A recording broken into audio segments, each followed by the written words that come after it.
Sandy Krebs, but you can call me Chef Viva Vegana.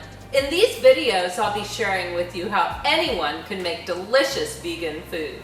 So, let's cook.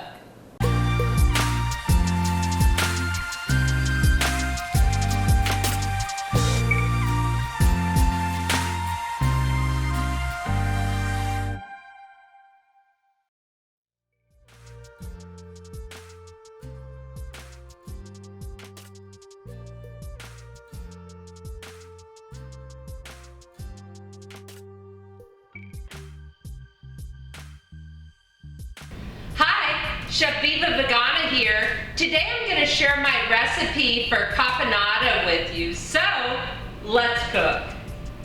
I'm really excited about sharing this recipe with you. It's the quintessential Sicilian dish.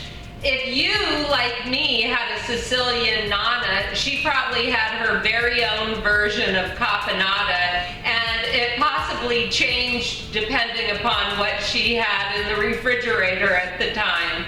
The basic elements of a caponata are that it's savory and tangy and just a little bit sweet. This is a super versatile recipe. It's traditional to serve it both hot and cold. You can serve it hot with pastas or roasted vegetables, and you can serve it cold on toast points like a bruschetta or tossed in pasta like a pasta salad. So let's jump into the recipe. The first thing we're going to do for the caponata is cut the eggplant into 1-inch cubes. Then we're going to take about a teaspoon of salt, and we're just going to toss that into the eggplant, and we're going to put it in a colander and let it rest for about 30 minutes. You could skip the step of letting it rest for 30 minutes. A long time ago, eggplant had a very bitter taste to it, and the purpose of salting it and letting it rest for 30 minutes and then rinsing it was to leach some of the bitter flavor out of it. But eggplants in the last several decades have been selectively bred to get that bitter taste out of the eggplants that we buy in grocery stores today. So if you're pressed for time, you can skip letting it rest for 30 minutes. I like to let it rest if I can because it allows the salt to get into the middle part of the pieces of eggplant, and I think it enhances the flavor of the dish, but you don't have to let it rest for 30 minutes. I've started off by turning the stove onto a medium-high heat, and we are going to add about 3 tablespoons of extra virgin olive oil to the pan. To that, I'm adding 4 cloves of chopped garlic. I'm adding 1 finely diced serrano chili. If you don't like your food spicy, you can eliminate that, or you can do a half a chili pepper or jalapeno or even dried red pepper flakes. 2 chopped onions. If you prefer, you can use 1 chopped onion and 3 chopped stalks of celery, but I prefer just the onion and no celery. And to that, we've added the 1½ teaspoons of chopped oregano and the 1 eggplant cut into 1-inch cubes. We're going to let this cook for about 10 or 15 minutes. We don't have to continually stir this, but we do want to come back to it every couple of minutes and give it a stir so that we don't get it sticking to the bottom of the pan badly or scorching on the bottom of the pan. It's more important to stir it more often once it starts cooking more or reducing more. But we do want to let this cook until all of these veggies are nice and brown. This has been cooking for about 5 or 6 minutes now. You can see that the veggies are starting to really reduce in size. A lot of the moisture is cooking out. We're starting to get some brown spots on them.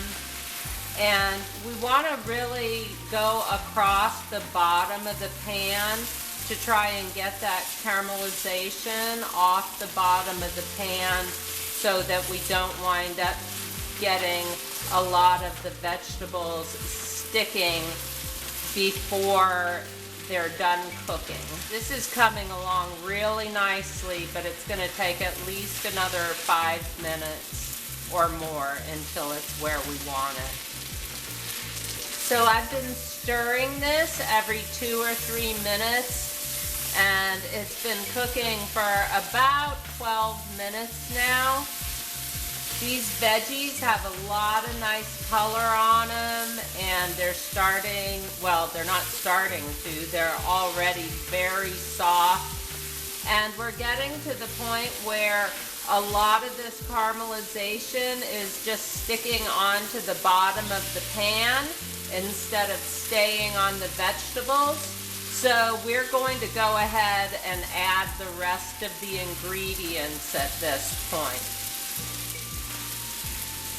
The first thing I'm going to do is add the 1/4 cup of red wine vinegar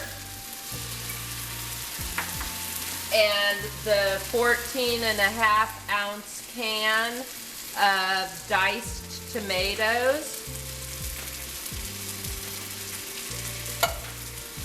And I'm going to use the liquid to get all of that brown off of the bottom of the pan and into the sauce before we add the rest of the ingredients in.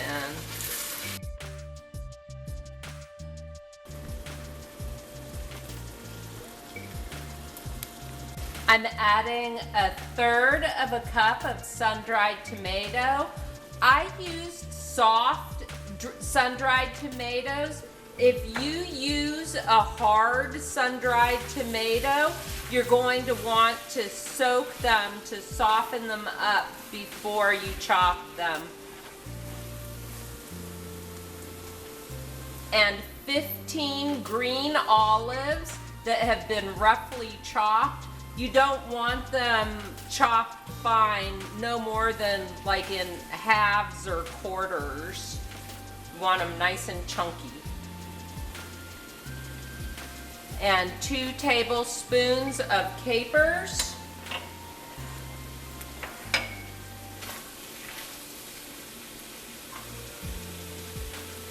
And I use a stevia powder instead of sugar. You want the equivalent of 1 teaspoon of sugar in there, and not all powdered stevias are created equally. The one that I use is not very refined, so it just takes like a match head or two's worth to equal a teaspoon of sugar. We're just stirring this all together so that all of the ingredients are very well incorporated.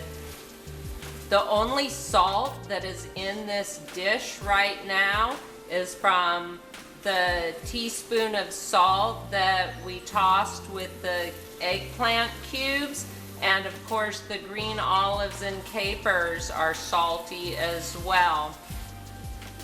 So depending upon how much salt you like, you can add some more salt at this point. I'm gonna add about 1/2 teaspoon of salt. And you could see that all of the ingredients are very well mixed and there's no standing liquid in the bottom of the pan. So this is just perfect. I'm gonna go ahead and turn the heat off. And the very last thing I'm adding is 1 tablespoon each of chopped parsley and chopped basil. And